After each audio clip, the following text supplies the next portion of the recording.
ዳውን ብርሃኑ ዳውን መላጣው አያሳፍርም? እኔ ብቻ ለምን ሸማቀቃለሁ? የተነሳው ነገር የጸደቀ አይደለም።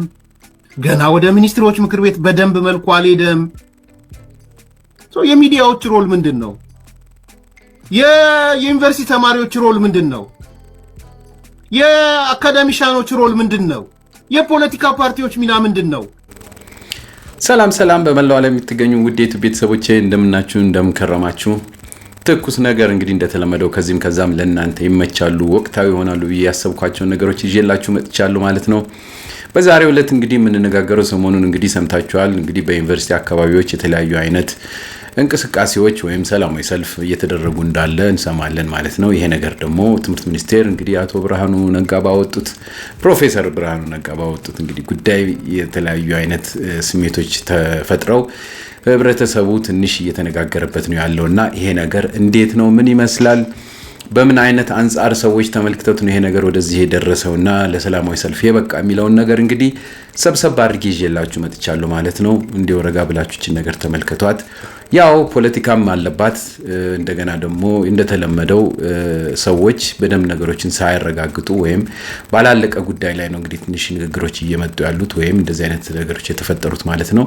ስለዚህ በተለይ ትልልቅ ሰዎች ከዚህ በፊት የነበረውን ህይወትና ቋልን በዩኒቨርሲቲ አካባቢና ከዛ ጋር ምን የተለየ ነገር መጥቶ ነው ለሰላማዊ ሰልፍነት ወይም ለዚህ ያበቃው የሚለው ነገር ባጭሩ ከዚህም ከዛም የሰበሰብኩትን ነገር እንግዲህ ለእናንተም ለኔም በሚገባ ሁኔታ ለማቅረብ ሞክራለሁ።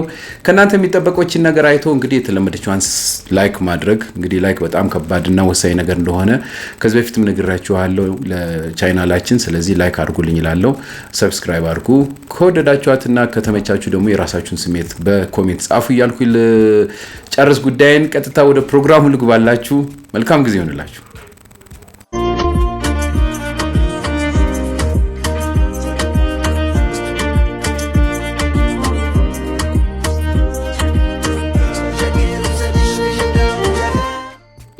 ተማሪዎች የዜና ለእናንተ ነው። ለእናንተ አዲስና አስገዳጅ የሆነ ህግ ወጥቶላችኋል። ይህም ህግ ምንድነው? የሶስተኛ ዓመት ትምህርታችሁን በምታጠናቅቁበት ጊዜ ማለት ነው በመጨረሻ አንድ ዓመት እንድታስተምሩ የሚያስገድደው ህግ በ2019 ተግባራዊ መሆን ይጀምራል ሲል የትምህርት ሚኒስቴር አስታውቋል። ከሰሞኑ እንደምናስታውሰው የመምህራን እጥረትና ከፍተኛ የሆነ ስጋት ውስጥ እንደገቡ ጭምር የትምህርት ሚኒስትሩ ፕሮፌሰር ብርሃኑ ነጋ አስታውቀው እንደነበር የሚታወቅ ነው። መምህራን በሚሰጣቸው ደሞዝ እንዲሁም ደግሞ በጥቅማቸው ምክንያት እንግዲህ ብዙ መምህራንን ማፍራት አልተቻለም። እንዲሁም ደግሞ የመምህራን ቁጥር እየቀነሰ እንደሆነ ተናግረው እንደነበር የሚታወስ ነው። ይህን ነገር ለማስተካከል እንዲሁም ደግሞ ለማሻሻል የተደረገ ህግ እንደሆነም ጭምር ተናግረዋል ማለት ነው። ምክንያቱም ደግሞ የመምህርነት ፍቅርን ከዚህ ጀምሮ ማጎልበት እንዲሁም ደግሞ እንድታቁት ተብሎ ይህ ነገር እንደሆነም ጭምር ተናግረዋል። ለመምህርነት የሚረዳችሁን ኮርስ ከወሰዳችሁ በኋላ እንግዲህ ትምህርት ማስተማር እንደምትችሉ ጭምር ተናግረዋል ማለት ነው። በዚህ ዓመትም ከቅድመ መዋዕለ ህጻናት ጀምሮ እስከ 12ኛ ክፍል ያሉ መምህራን 625,000 ሲሆኑ በሚቀጥለው ዓመት እንግዲህ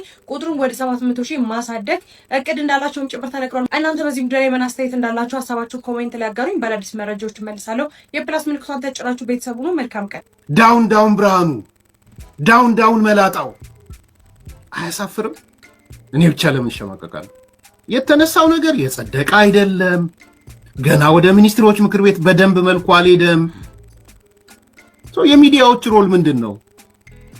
የዩኒቨርሲቲ ተማሪዎች ሮል ምንድን ነው? የአካዳሚሻኖች ሮል ምንድን ነው? የፖለቲካ ፓርቲዎች ሚና ምንድን ነው? ብርሃኑ ነጋ ኧረ ምን አጠፋን? ዶክተር ብርሃኑ ነጋ እኛ የት እንሂድ? በቃ ተማሪ የሚባል የት ሂድል? ዶክተር ብርሃኑ ነጋ አንድ ዓመት ደግሞ ጨመርክብን። ተማሪ ደግሞ አስተምሩ ደግሞ አልከን፣ መምህር ደግሞ ሆኖ አልከን። ከዛ በፊት ደግሞ እንደወጣችሁ እንደተመረቃችሁ ደግሞ መከላከያ ሰራዊት አንድ ዓመት ታገለግላላችኋል። ከዛም እሺ ይሄን ደግሞ ብለን ስንቀበል ደግሞ ከየዲፓርትመንቱ አንድ ዓመት ጨመርክ። እኛ ተመርቀን ሳንወጣ እናርጅ እንዴ? ተመርቀን ስንወጣኛ ጥሮታ እንብላ እንዴ? አረ እድሜያችንን በላው። ዶክተር ብርሃኑ ነጋ እድሜያችን እኮ አለቀ። በትምህርት መቼ ነው የምንሰራ? ቆይ መቼ ነው የምንሰራ? ዶክተር ብርሃኑ ነጋ በቃ አፉ በለን። በቀንም በማታም በህልማችንም እየመጣ በጣም እያስቸገርከን ነው። በቃ አፉ በለን፣ ታረቀን በቃ። የግጥም የርዕስ ብርሃኑ ነጋ የተማሪዎች አለንጋ አንተ ካለበት ጨለማ አይንጋ።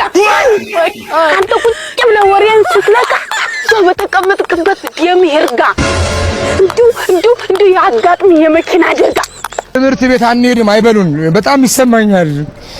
በጣም ነው የሚሰማኝ። እውነት ልሻለሁ። አንቺ ልጅ ነሽ። ሁሉም ልጆቼ ግል ነው የሚማሩት። የመማር ተስፋዬን ቆርጫለሁ። ለማስተማር ተስፋ ቆርጫለሁ። መምህራኖቹም ይንገሩን ችግሩ እነሱ ጋር ከሆነ ልጆቻችንም ላይ ከሆነ ችግሩ እኛ እናንተ ላይ ነው። አይ መንግስት ላይ ከሆነ ይንገሩን። ያለዛ መውለድ የሚቀር ምን ያደርጋል መውለድ? አገር ተረካቢ ከሌለ ምን ያደርጋል? እስኪ ንገሪኝ። መውለድ ጥቅሙ ምንድን ነው?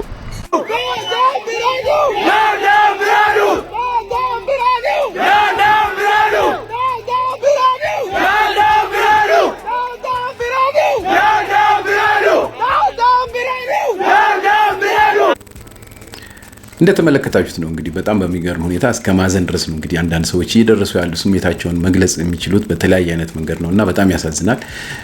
ወልጄ እንግዲህ ለአገር የማይጠቅም ከሆነ ምን ዋጋ አለው እስከ ማለት ነው ያለው እና ዛሬ ጊዜ በጣም የተለያዩ ኢንፎርሜሽኖች መልእክቶች ስላሉ በዚህ ምክንያት የተለያየ ሰዎች የራሳቸው የሆነ በጣም የሚያሳዝን አይነት ስሜት አለ ማለት ነው። በመጀመሪያው ላይ እንደ አሳየኋችሁ ልጅቷ እንግዲህ የሰማችው ወይም እሷ በእሷ ግንዛቤ የተቀመጠው ፕሮፌሰር ብርሃኑ ነጋ የተናገሩት ነገር ትክክል በቃ ወዲያውኑ ነው የተፈረደ ወይም የተወሰነ ነገር አርገውት ነው እንግዲህ ለዚህ ነው አዋጅ ተወሰነ ተብሎ እየተናገሩ ያሉት ማለት ነው።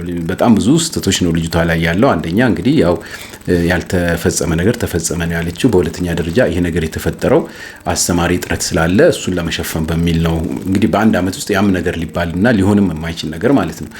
እንደገና ደግሞ የደሞዝ ጥረት ስላለ ያንን ነገር እንግዲህ በእንደነዚህ ተማሪዎች ለመሸፈን የሚል የሆነ የተሳሳተ አይነት ኢንፎርሜሽኖች በሚዲያዎች ላይ በጣም እየተሰራጩ ስላሉ ይሄ ነው እንግዲህ ህብረተሰባችንን ግር እያደረገ ያለው ማለት ነው። እና ሁላችንም እንደምናውቀው በሀገራችንም ሆነ በሌላው ዓለም ላይ ይሄ ነገር ያለ እንደነበረ እና አዲስ ያልሆነና ግን ነገር ግን በሀገራችን ላይ ያለ የትምህርት አሰጣጥ ችግር ስላለበት እሱን ለማሻሻል ተብሎ የመጣ ነገር እንደሆነ ሁላችንም እናውቃለን ማለት ነው። እንደገና ደግሞ በፖለቲካ ውስጥም ተገብቶ ይሄ ነገር በጣም ብዙ እንግዲህ ተብሎበታል።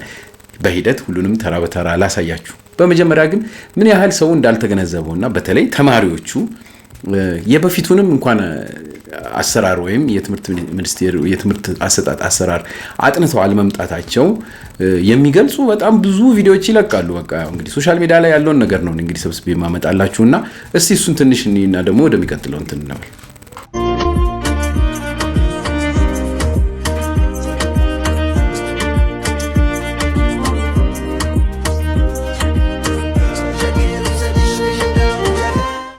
ሶስትም 4% ተሆኖ ዩኒቨርሲቲ ውስጥ ተገባ። ከዛ ደግሞ ዩኒቨርሲቲ እስከ 4 አመት ወይም እስከ 5 አመት ያለውን ጊዜ ምን የመሳሰሉ ፈተኖች ሚድ እና ፋይናል እየተባለ ያ ተማሪ እየተፈተነ ያለፈ ኮርሱን አለፈ። መጨረሻ አመት ፈተናም ማለፍ አይደለም ፔፐርና ሪሰርች መስራት አለበት ተባለ ለመመረቅ ወይም ዲግሪውን ለመያዝ። እሱንም ሰራይ ይሄም በቂ አይደለም መውጫ ፈተና ደግሞ ያስፈልጋል ተባለ። መውጫ ፈተናም እሺ ተብሎ ተቀበለ። ድጋሚ ደግሞ አይ ግዴታ 1 አመት ያህል ደግሞ ማስተማር አለብህ ይሄንን ዲግሪ እንዲሰጥ ተባለ። የሆነ ነገር ታገኛለህ እየተባለ የሆነ ተማሪ በተስፋ እየተማረ እየጣረ ባለ ሰዓት አሁንም የሆነ ነገር ሲጨመርበት ይይዛለሁ ብሎ የሚያስበው ዲግሪ ላይ መሰናክሉ ፈተናው እየበዛ በመጣ ቁጥር ያ ተማሪ ምን ይሰማው ይሆን? ተስፋው ለምን የተማሪው ተስፋ አትሊስት ለምን ኮንሲደር አይደረግም? እንደዚህ አይነት ነገር በወጣ ቁጥር ማስተማር ትችላላችሁ ስትሉ እኛ እውቀት እንዳለን አምናችሁብን ነው። ዩኒቨርሲቲ ያሉ ተማሪዎች እውቀት እንዳላችሁ አምናችሁ ነው።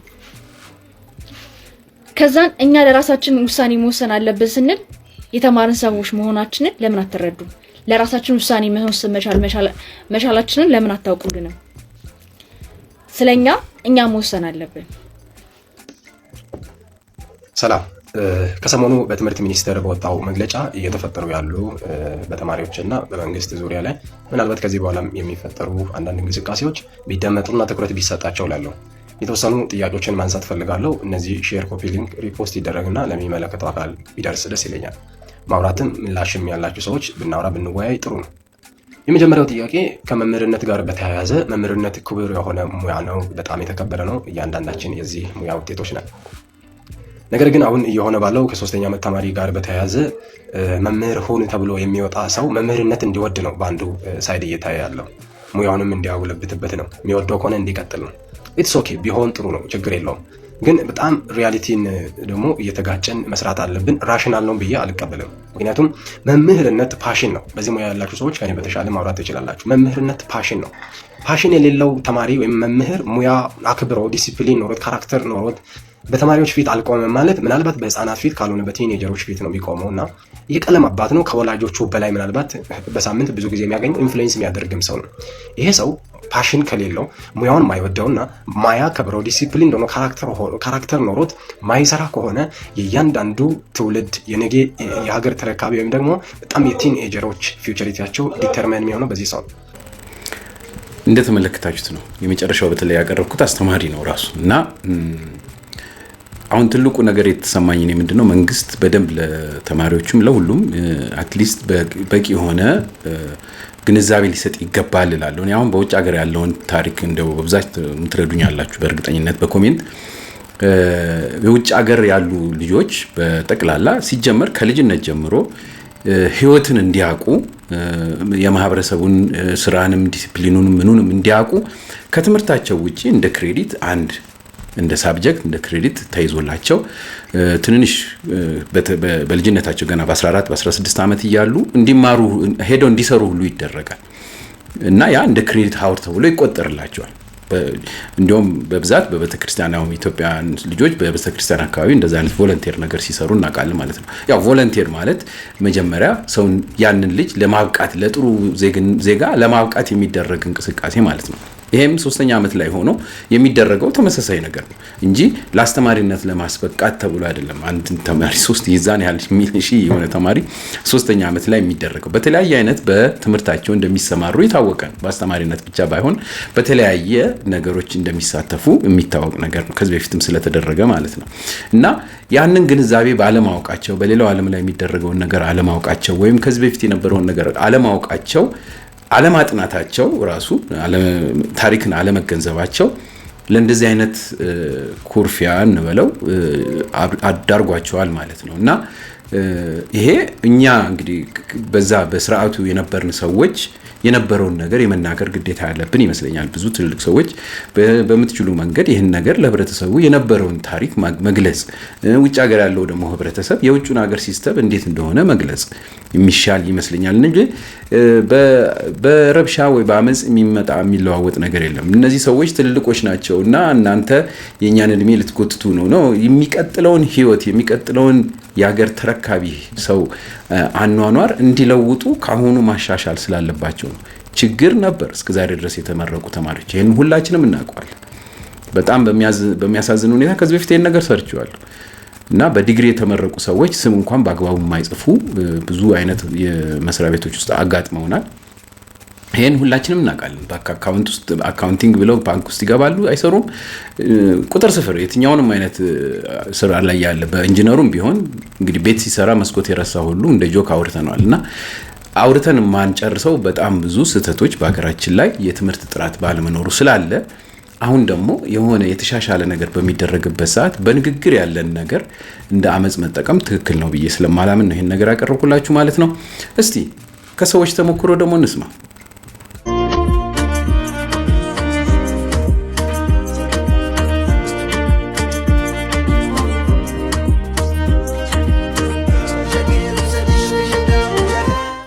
ፐርሰናል ኤክስፒሪየንስን አንስቼ ዩኒቨርሲቲ ተማሪ ያለው ልጅ ያለው ሬጉላር ተማሪ የነበርኩ አዲስ አበባ ዩኒቨርሲቲ ያለው 4 ኪሎ 2ኛ ዓመት ያለው ዘምቻለሁ፣ 3ኛ ዓመት ዘምቻለሁ፣ 2 ወር 4 ወር የኪስ ገንዘብ ሁሉ አግኝቻለሁ። 500 ብር ሰጥቶኛል ኦሮሚያ ክልል፣ አመሰግናለሁ። ብዙ ጠቅሞኛል በዛ ሰዓት። 2ኛ ዓመት 500 ብር ሰጥቶኝ 3 ወር ተጠቅሜበታለሁ። ከመጣሁ በኋላ ቤተሰቦቼን አላስቸገርኩም። ሰርዲርም 500 ብር ሰጥቶኝ አላስቸገርኩም ቤተሰቦቼን። እኔ ከሱ በላይ ከማህበረሰቡ ጋር የነበረኝ ትስስር እኔ የዝዋይ ህዝብ አላቀው አያውቀኝ፣ አታችመንት የለኝ፣ ቤተሰቦች አይደሉም እዛ ያሉት። ግን ያቺ የቆየውባት 2 ወር ተኩል ዝዋይን እንድናፍቃት አደረገኝ። አዎ እንግዲህ እንደሰማችሁት ነው።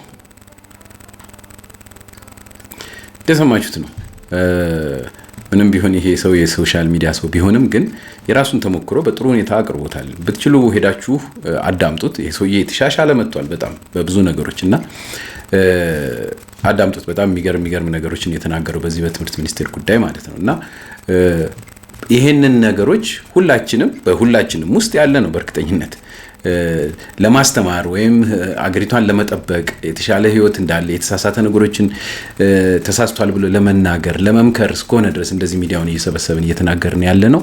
እንደነዚህ አይነት ነገሮችን ባለን አካባቢ መመስከርና መናገር ያለብን ይመስለኛል ሁላችንም። ለምን የምናውቀውን ነገር እንደ መጥፎ አድርገን ከለላ አድርገን ሌላ ስሜቶቻችንን መወጫ ካደረግነው ነገ እነሱም በዛ ደረጃ በሚደርሱበት ሰዓት ምን አይነት ዜጋ ሊፈጥሩ ይችላሉ የሚለውን ነገር በሁላችንም አይምሮ ሊኖር ይገባልና ይሄን ነገር በዚህ አደራ መልክ እንግዲህ እናገራለሁ ማለት ነው። ምን ያህል ግን እነሱ አሁን ያለው ወጣት ምን ያህል ያው መቼም ነገሮች ቢያጥሩለት ማንም ሰው ደስ ይለዋል። ተለምዷል ኢትዮጵያ ውስጥ ዲግሪ ዝም ብሎ ማግኘት በገንዘብም በምንም ባጭርም ሰዓት እና አሁን ለምሳሌ በ3 ዓመት ውስጥ ዲግሪ እኔ አላቅም ነበር በቅርብ ጊዜ ነው ያወቅኩት። ምክንያቱም ብዙ ጊዜ ሁላችንም ያሳለፍ ነው 4 ዓመት ነው እንግዲህ ዲግሪ የሚለውናል 3 ዓመት ማለት አድቫንስ ዲፕሎማ ነው በእኛ ጊዜ እንግዲህ የነበረው እንጂ ዲፕሎማ ምናምን ናቸው እንደታች ያሉት። አሁን ግን በዲግሪ ደረጃ ይሰጥ እንደነበር አላቅም እና ይሄ ራሱ ምን ያህል ጥሩ ነው። ቶሎ ወጣትን ቶሎ ትምህርት አስተማሩት እድሜውን የዲግሪውን ዓመት እድሜ አሳጥሮ እንግዲህ ያ ማለት ትምህርት ብቃቱን ሁሉ አሳጥሮ ማለት ነው ወደ ስራ ማብቃት በቂ ነው ወይ የሚለው ነገር ራሱ አስተያያቂ ነው የሚሆነውና ይሄንን ባለመገንዘባቸው ግን በጣም ብዙ ወጣቶች በጣም እየተናደዱ ያሉት ምንድነው አመታቱ መንጨመሩ ነው እንጂ ዕውቀትን በማግኘቱ አይደለም ያሉት። እስቲ ኩርፊያው ምን እንደሚመስል ትንሽ ላሳያችሁ። አንደኛ ስትመጣ 10ኛ ክፍልን አስቀረው እሺ ተባልክ። ከዛ 12ኛ ክፍል መጣ። ከዛ 50% ነው አልክ እሺ ያለን ሰማንክ ተቀበልንክ። ምንም ሳናጉረመርም ማለት ነው። ዩኒቨርሲቲ ገብታችሁ ተፈተኑ አልክ እሺ ያለን ሰማን ተቀበልን ተፈተነ። ከዛ ደግሞ እንደገና ደግሞ አመጣው ደግሞ ምናምን ሪሚዲያል የሚባል ነገር አመጣ እሺ ያለን። ከዛ 37 አረቆ እሺ ተባለ ተማሪ ተፈተነልክ። እሱንም ሰማንክ። ከዛ ደግሞ አይሆንም አልክ እንደገና ሪሚዲያል 100% ይሁን አልክ እሺ ተባልክ። አሁን ደግሞ እሱን ደግሞ 100% አረከው እሺ ተባልክ ተቀበልን። ከዛ ደግሞ ኤግዚት ኤግዛም አመጣ እሺ ተባልክ ተቀበልን። አሁን ደግሞ ምን አድርጉ ነው የምትለን? አናስተምርም በቃ እንዴ ጉድ እኮ ነው። አረ ወገን እንዴት ነው በቃ አንፈልግም ተወን እንኖርበት አለዛ ደግሞ አንማርም በቃ ትምህርቱን ተዋለን ማለት ነው እንዴ ምንድነው ጉድ? አረ ጉድ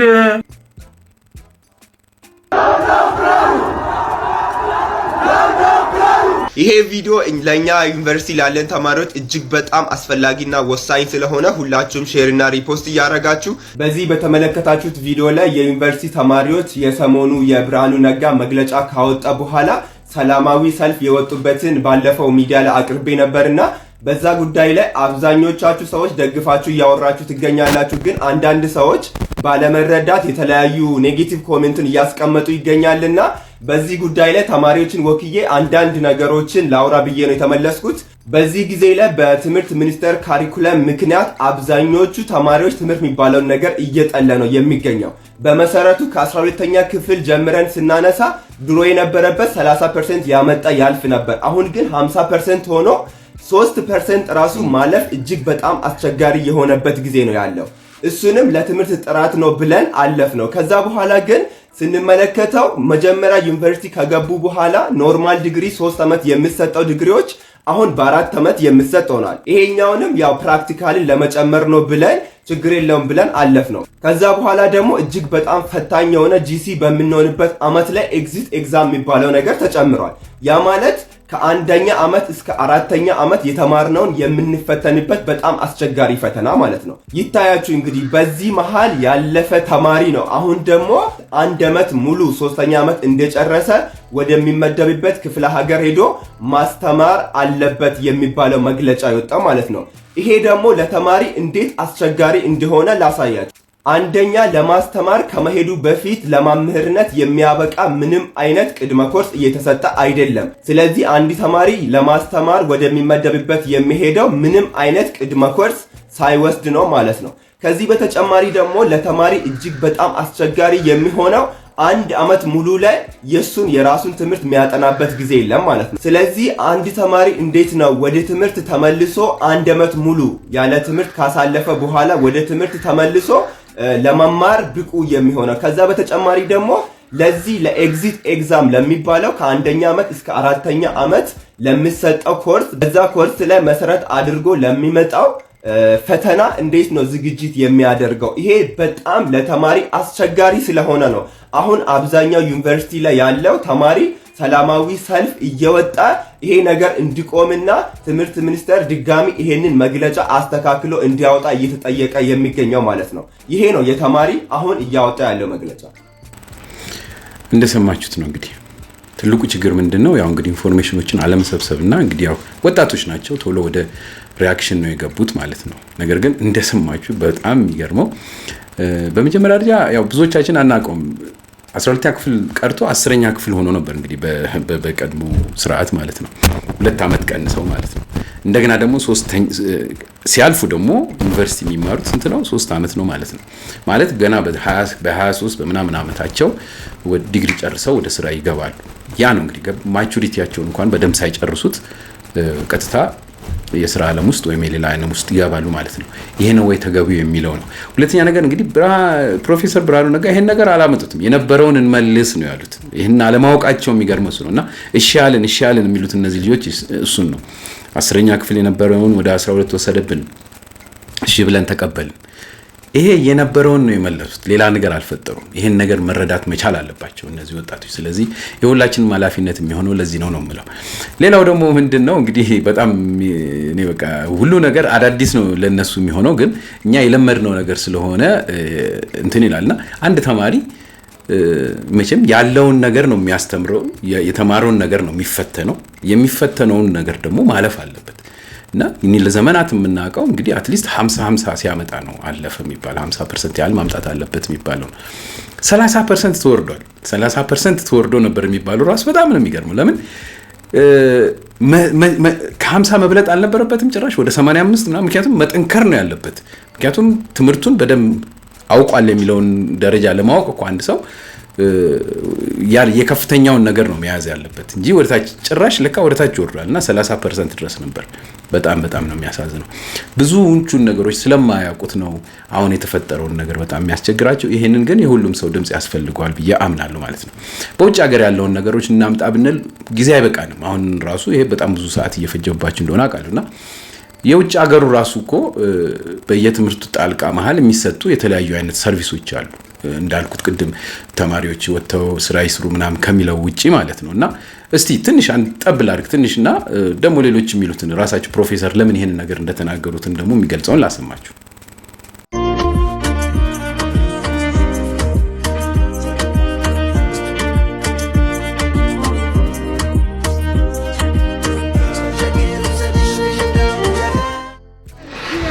Ползем, подтягивай. Кнопка, ты первая.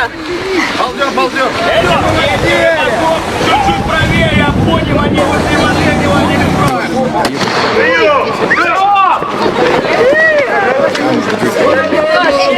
То, как мы метали гранаты и стреляли с холостыми патронами. Давай.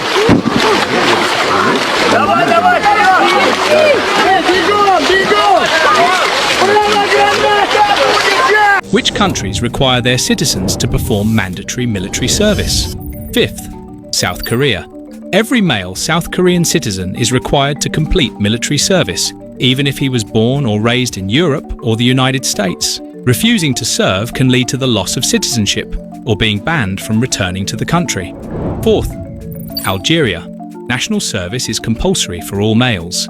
Even Algerians living abroad must either provide proof of having completed it or formally request a deferral through the embassy. 3rd, Turkey. Anyone holding Turkish citizenship is obliged to perform military service, even if they reside overseas. In some cases, it is possible to pay a fee in exchange for exemption. 2nd, Greece. Citizens living abroad are also required to return and fulfill their mandatory military service. Failure to do so may result in fines or a ban on entering the country. First, Egypt. All Egyptian male citizens are required to undertake military service. Even those living abroad may be asked to provide proof of service or exemption, particularly when dealing with official matters inside Egypt. Military training in China is a required course for high school and university students. You only need to go once during your 4 year in college, but it accounts for 4 credits and affects whether you can get your diploma. So Croatia is bringing back mandatory military service. በጃንሆይ ጊዜ አንድ የዩኒቨርሲቲ ተማሪ 3ኛ ዓመት ሲጨርስ ወይ ስትጨርስ ወደ 4ኛ ዓመት ከመግባቷ በፊት በህይወት በተግባር እንድትማር ወደ በየክልሉ በየክፍለ ሀገሩ በየመስሪያ ቤቱ እንደተመርታቸው ይሄዳሉ። ከዛ በኋላ በደርግ ጊዜ ጀምሮ ትዝ ይለኛል እድገት በህብረት ብሎ እንደው ከተማ ከዩኒቨርሲቲዎች እንዲወጣል አስወጣል ደርግ። እዛም ረብሻ ሆነ እና ዩኒቨርሲቲዎች የረብሻ ቦታዎች ተብለው ሲታሰቡ ስለነበር ከህብረተሰቡ ጋር ባይቀላቀሉለት ነበር የሚፈልጉ። በዛ ምክንያት ነው እንጂ ይሄ ነገር የቆመው ይብር በጃንሆይ ጊዜ ነበር። አዎ እንደተመለከታችሁት ነው። ጊዜው አጭር ስለሆነ ነው እንጂ የብዙ ሀገሮች ታሪኮችን ማቅረብ ይቻላል እዚህ ላይ። ለማንኛውም የሀገራችንም ደግሞ ከኃይለ ሥላሴ ጊዜ ጀምሮ እንደነበረና በደርግ ጊዜም ትንሽ ተሞክሮ እንደቆመ እንግዲህ በግልጽ የሚታይ ነገር ነው ማለት ነው። ፕሮፌሰር እንደተናገሩት ማለት ነው። እና ይሄ ነገር አዲስ አለመሆኑን እያወቅን በሚዲያው ላይ የተለያየ አይነት ስሜቶች ባንሰጣቸው ጥሩ ነው ማለት ነው። እንግዲህ ይሄም ደግሞ ፖለቲካ ሆኖ አንዳንድ ሰዎች የራሳቸውን ስሜት ገልጸውበታል ወይም ወደ ራሳቸው ነገር ለመሳብ ወይም እቺ ነገር እንግዲህ መንግስት ምንም የሆነ የሚፈጥረው ነገር ትክክል አይደለም የሚሉ የተለያዩ ነገሮች ወጥተዋል። ጊዜ ስለሌለ ነው አንድ ሁለት ነገር ጠባ አድርጌ ልለፍ። እንግዲህ ዳውን ብርሃኑ ዳውን መላጣው ይገርማል በጣም። ዩኒቨርሲቲዎቻችን በዚህ ደረጃ ወጣቶችን መያዛቸው ትንሽ ያሳስባል። ግን የለጠፈው አቶ ጀዋር ነው ከአቶ ጀዋር ነው ያገኘሁት። ለአንዳንዶቹ ለቀለም አብዮተኞች ሰርግና ምላሽ ነው የሆነላቸው። አቶ ጀዋር ጋር ገባውና በ7 ሰዓት ውስጥ ፖስት ያደረገውን አየሁት። ከተሳሳቱ 47 ፖስት አድርጓል በ7 ሰዓታት ውስጥ። በእያንዳንዷ ሰዓት በአቬሬጅ በትንሹ 7 ፖስት አድርጓል። በየ10 ደቂቃው አንድ ፖስት ያደርጋል ማለት ነው። ለህዝብ ውይይት የቀረበ ጉዳይ ነው፣ ገና ያውም ያልጸደቀ ትምህርት ሚኒስቴር ያሰበው። ለምን አሰብክ? ለምን አቀድክ? አታፍሩም? እናቶ ጀዋር ዩኒቨርሲቲ ተማሪዎች ሁኔታውን አረጋጉት። ሀገር አቀፍ ግዴታ ነው። ከማህበረሰቡ ጋር እንድትግባቡበት የተፈጠረ ስርዓት ይመስለኛል። ለማንኛውም ጥያቄያችሁ መሆን ያለበት በዚህ ፕሮግራም ውስጥ ለአንድ ዓመት አገልግሎት በምትሰጡበት ጊዜ በምታስተምሩበት ጊዜ መንግስት አስፈላጊውን የሆነ ሎጂስቲክ ያቀርብላችኋል ወይ? ለመምህራን የሚደረገው ጥቅማ ጥቅምስ ይኖራል ወይ? ይሰጣችኋል ወይ? ደሞዝ ይሰጣችኋል ወይ? የሚለውን ነገር ነው መንግስትን መጠየቅ ያለባችሁ እንጂ አናስተምርም ማለቱ አገራችሁን ያለ መውደድ ስሜት ነው የሚያንጸባርቅባችሁ። እና ነገሩን አረጋጉት።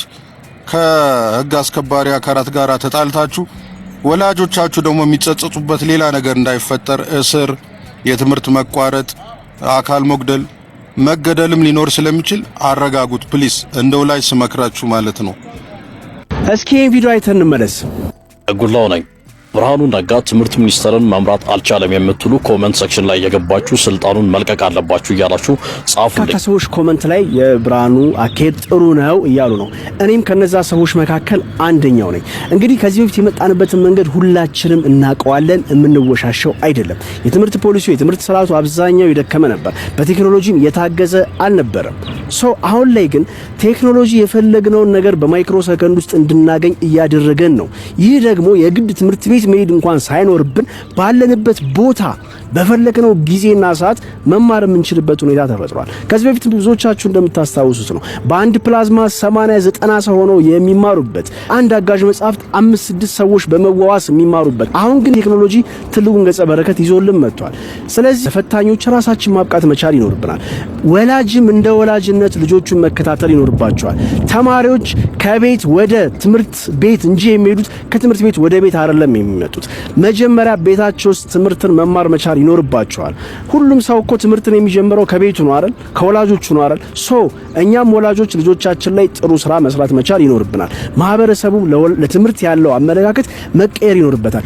ተማሪዎችም በአሁን ሰዓት ያላችሁን ታለንት ተሰጦ እነዚህን መምረጥ መቻል አለባችሁ። ስፖርተኛ መሆን የሚፈልግ ወደ ስፖርቱ ሂድ። ዓለምን እየዘወረ ያለው እኮ በአሁን ሰዓት ስፖርተኛ ነው፣ ኳስ ተጫዋች ነው፣ ሯጭ ነው። ቴክኒክና ሙያ መማር የሚፈልግ ሰው ወደዛ ሂድ። አርቲስት መሆን የሚፈልግ ሰው ወደ ኪነ ጥበቡ ሂድ። የግድ ትምህርት ብቻ መማር አለበት እንዴ? ስለዚህ ብርሃኑ ነጋ ይህንን እየለየ እንዳለ ልብ ልትሉት ይገባል። እንደሰማችሁት ነው ወንድማችን በተለይ በጣም ጥሩ አድርጎ ተነግሮታል። እንደ ወላጅ ነገ ተረካቢ የሆኑ ወጣቶችን በጥሩ መንገድ እንዲሄዱ ማፍራት የሁሉም ዜጋ ግዴታ ይመስለኛል።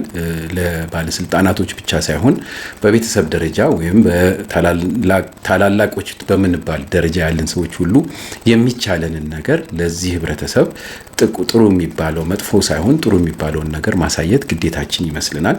ለሌላ ሚዲያ መጠቀሚያ ሳይሆን ወጣቱ ማድረግ ያለብን በስነ ስርዓቱ ተምሮ የተሻለ ህይወትን የተሻለ ደግሞ አገርን ጠባቂ እንዲሆን ለማድረግ በትክክል ያሉትን ነገሮች ማስገንዘብ ያስፈልገናል። እንደገና ደግሞ መማርና መጠንከር እንዳለባቸው በዚሁ አጋጣሚ መግለጽ ያለብን ይመስለኛል። ስለዚህ በስነ ስርዓቱ ይሄ ነገር ለበጣም ብዙ ቤተሰቦች ትምህርት እንዲሆንና ቤተሰቦችም ለልጆቻቸው ወይም ለሚያውቁት ህብረተሰብ ነገሮችን እንዲያረጋጉ በሚል ነው ያዘጋጀሁት ማለት ነው። የራሳችሁን ኮሜንት ስጡ። ላለው ከወደዳችኋት የተለመደችዋን ላይክ አድርጉልኝ።